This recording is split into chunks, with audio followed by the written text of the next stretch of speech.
YouTube video number 1 and I decided to break my phone. I'm freaking Yay! Oh, that's coming out great.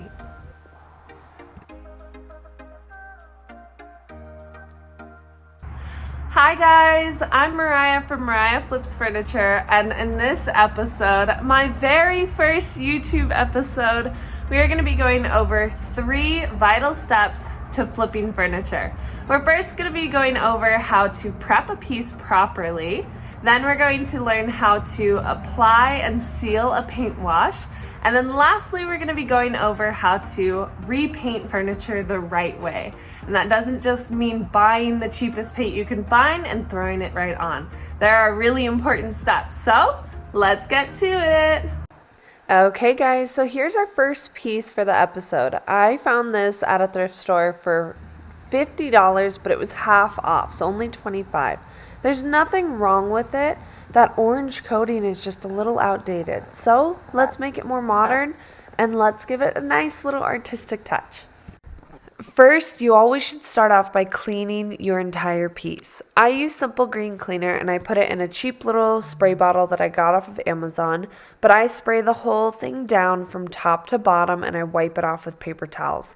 If you have any hardware on your piece, make sure to remove that first. That way you can get any grime that might have sunk in underneath your hardware, and it just gives you a clean slate. Okay guys, so I'm going to show you how I use the surf prep. So there's 2 different modes that the surf prep can have that I love using the surf prep for.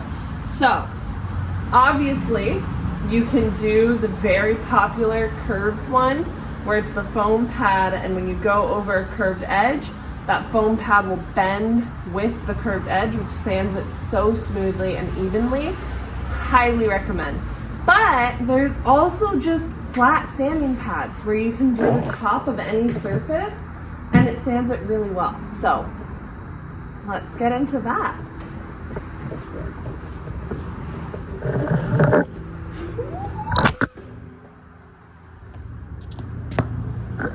YouTube video number 1 and I decided to break my phone.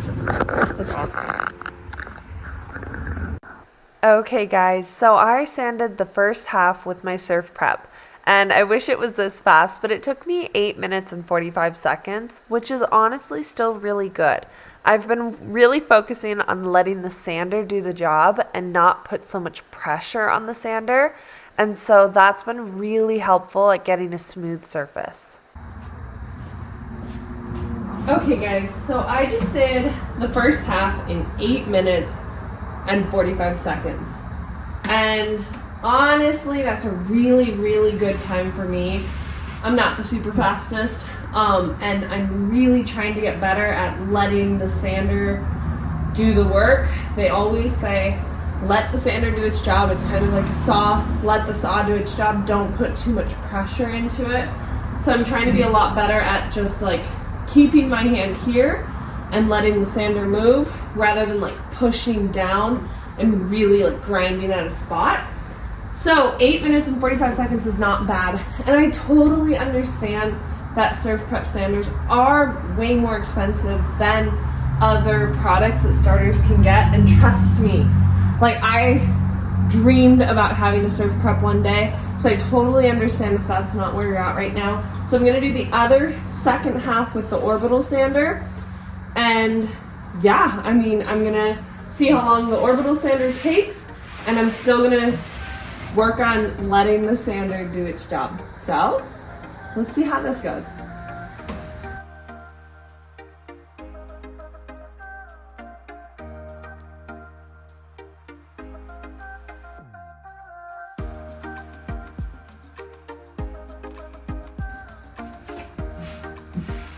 Okay guys, so that side, it was a little less than half of it, but it only took 6 minutes and 11 seconds, which really isn't bad. So again, orbital is a great option to still have, and I know a lot of people who have surf prep still prefer their orbital just because it's what they're used to.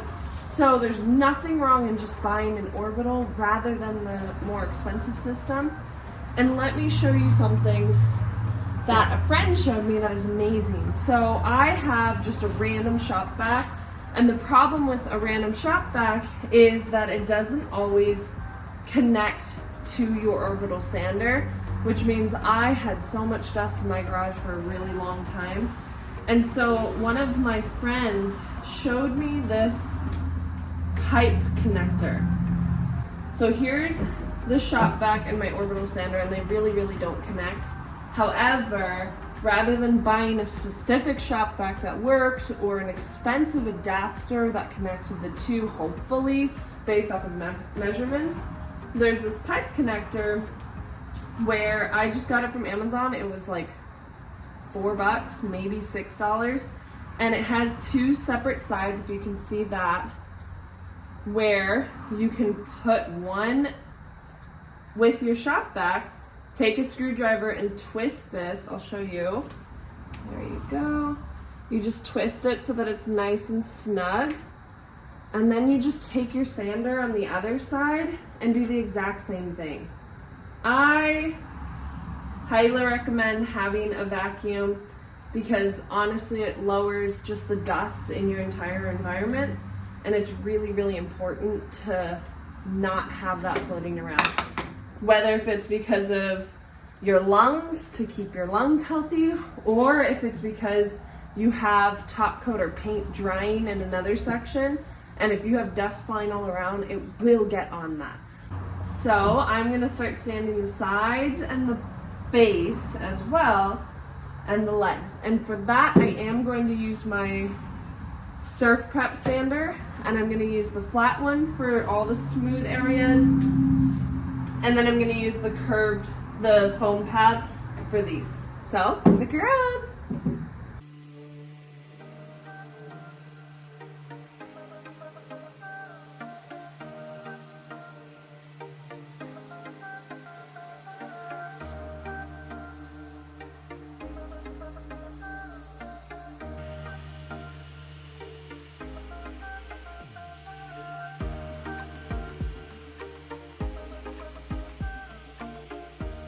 Again, I completely understand the Surf Prep sander is expensive. So here's an alternative that is really incredible. It's saving a lot of time for curves and grooves. So with this, if I'm wanting to sand this, I'm gonna grab one of these pieces, and I'm gonna have the link in the caption, so don't even worry about that. But I'm gonna grab one of these pieces that fit perfectly in each groove, and then I'm just gonna lay, because it's got that sharp piece that attracts Velcro, and I'm just gonna attach that, make sure that it attaches in all of the grooves, and then sand it that way. Huge time saver, because before I was using these, I was doing just the original, like, sand everything and every inch, and it's just really time consuming. So here is my favorite one of the entire kit. It's literally just straight flat, but it has a really nice grip so that you can just sand flat like that. Links to all of the products I use will be in the caption, so definitely check that out. I just completely sanded on the piece and we are ready to go, but I wanted to give you a little lingo lesson. So there are 3 basic terms that you'll hear about sanding. So I wanted to go into explaining them just a little bit so that you can understand better what people mean when they say them. So the first one is sanding to bare wood. Sanding to bare wood is what I did to the top. You sand to bare wood when you are restaining or paint washing for the most part.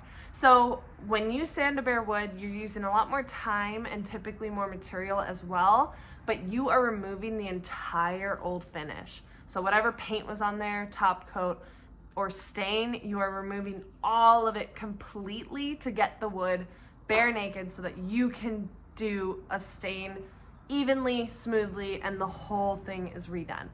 Then there's scuff sanding. Scuff sanding is the second one. Scuff sanding is what I did to the base of this piece. You are just trying to roughen up the old finish.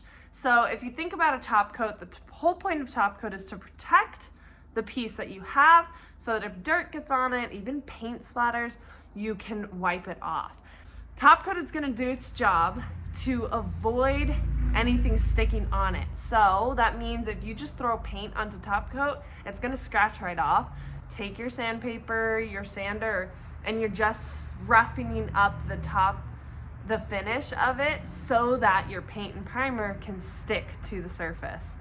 And then third is lightly sanding. Lightly sanding, pretty self-explanatory. What you're gonna do is you're just gonna take your paper and you're gonna literally apply barely any pressure and just go across the surface you're working on 1 to 2 times to remove any minor flaws. Lightly sanding, you do in between coats. And again, to remove any minor flaws, make the entire surface smooth so that the next one goes on really smooth as well. So let's get to the next step. We are going to be paint washing. Okay guys, so I'm going to be mixing together my paint wash. And what that is it's 1 part paint and 4 parts water. The conversion for that is if you're doing a 1/4 cup or 1/4 cup of paint, you're going to do a whole cup of water. Then you're going to grab any brush you have and mix that together. And that is your paint wash.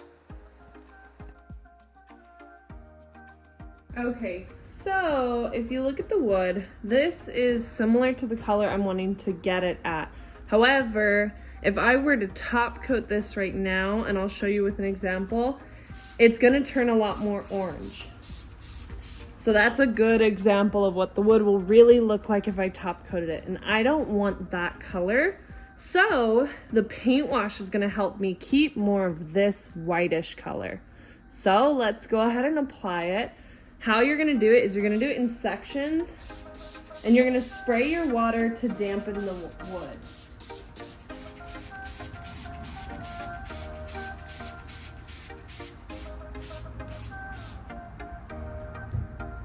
Then you're gonna take your paint wash and you are going to apply it in straight strokes.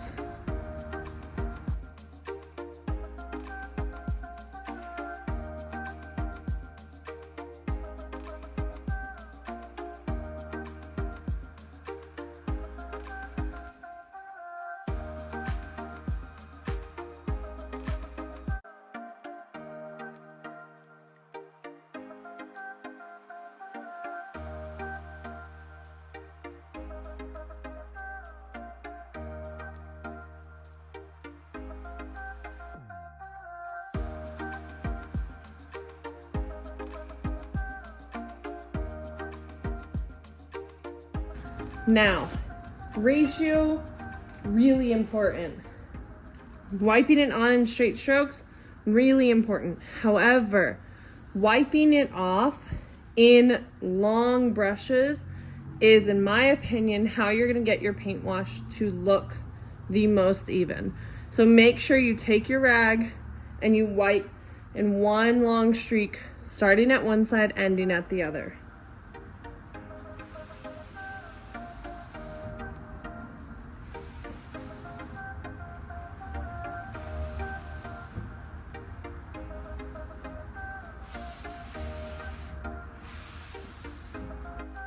Okay guys, now that the paint wash is complete, I'm going to be taping off my area because I am going to be painting the base. So I want to make sure to protect the paint wash that I just applied. So again, my products will be linked in the caption if you want to look at this tape cover as well. I do recommend it. I love this. Before I start spraying, I want to explain to you the home rate sprayer that I'm using. Mine has been through it. Like, look at this bad boy. So when I first learned, the most important part is to look at your instructions. I know that it's, honestly for me, I skip through the instructions and just say I can figure it out. But in your instructions, there will be a really, really helpful guide for which tips to use for what products you have in your container. So like for example, this is saying that because I'm using a primer, I want to have my spray tip set color as black or red. So I'm gonna be using the red today. And then it tells me that I need the yellow air cap. That's the yellow one. And so then you can just assemble it from there. It's super simple, guys. The HomeRite sprayer is amazing. Highly recommend. So all you're gonna do is screw on that little red tip. Then you're gonna screw on the red guard. There's a little wrench that you can use too to put it on and take it off. So that's what the tip and guard will look like. And then you're gonna take a little spring, place that on there, and then you're gonna put the yellow air cap nozzle with the black lid cover and just screw it on. And then, yeah, if you're wanting to spray horizontally, your air cap is gonna be up and down. If you wanna spray vertically, your air cap will be right to left. Okay, let's get spraying.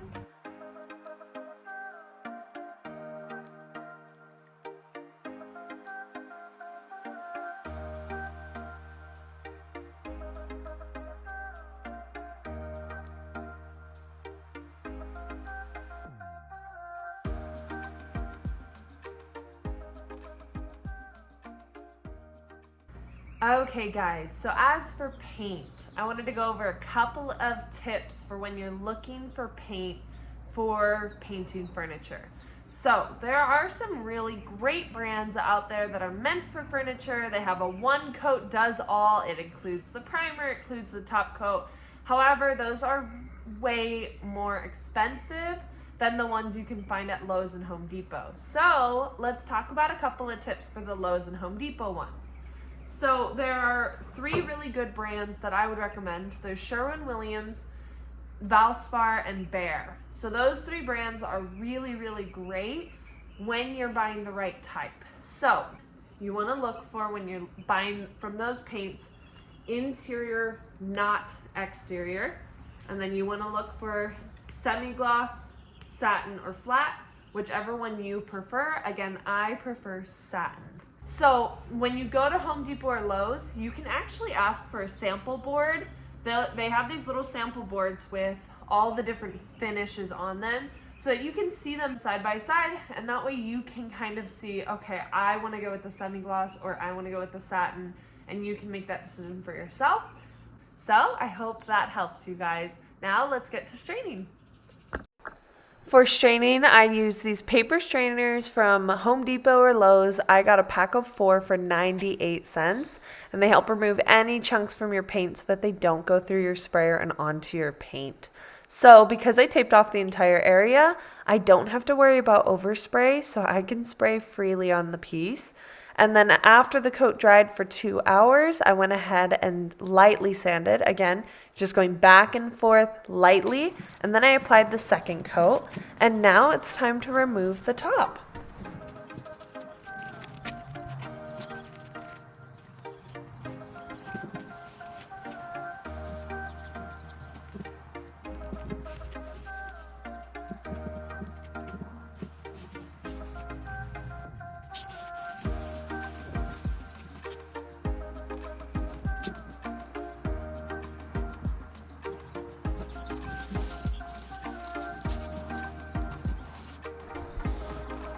Okay guys, so once removing my tape, I was able to look at the whole top and find any errors that there were, and there were some parts that weren't fully sealed, so this is how I fixed it. I lightly sanded those spots with 320, and then I got my paint wash together again, and I applied it in small spots, and then still wiped away in strokes to go with the grain so that you couldn't even tell the difference.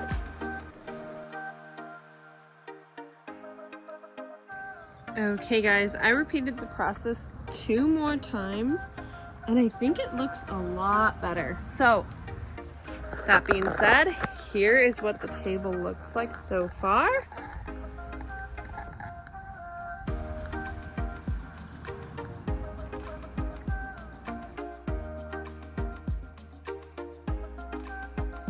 I'm taking my little blade and I'm gonna cut the line pattern through the tape, and I'm gonna get through enough layers so that I can line both sides of the design on both sides.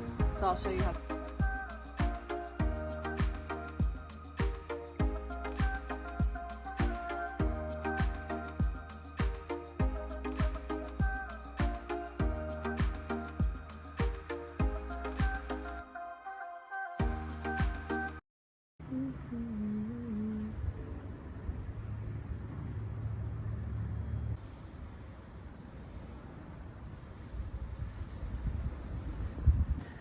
Okay guys, so I have it completely sealed. I put on the second coat of black paint over the taped off areas.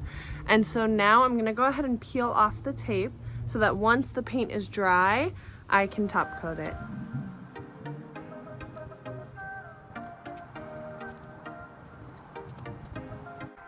So here I decided to make them a little thicker, so I took a detail brush and I just freehanded it after with the lines already laid out. And here are what the lines look like with no tape on it.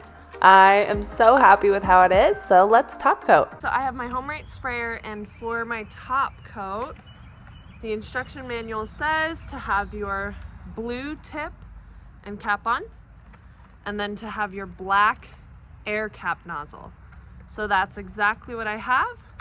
And so once I filled this thing up, we're ready to go.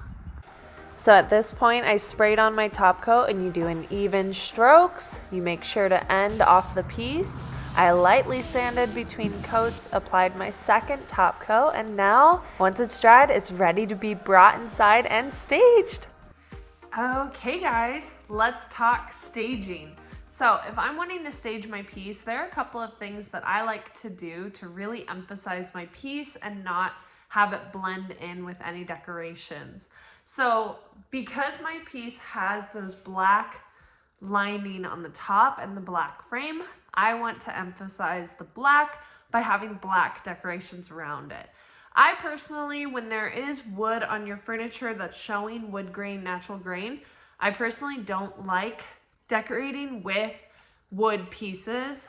So for example, if you have a wooden candlestick, if you have a wooden box, a wooden centerpiece, I would avoid using that just because I feel like the wood grains and different shades would clash. So I'm gonna go with simple black and gold. We'll see what we think.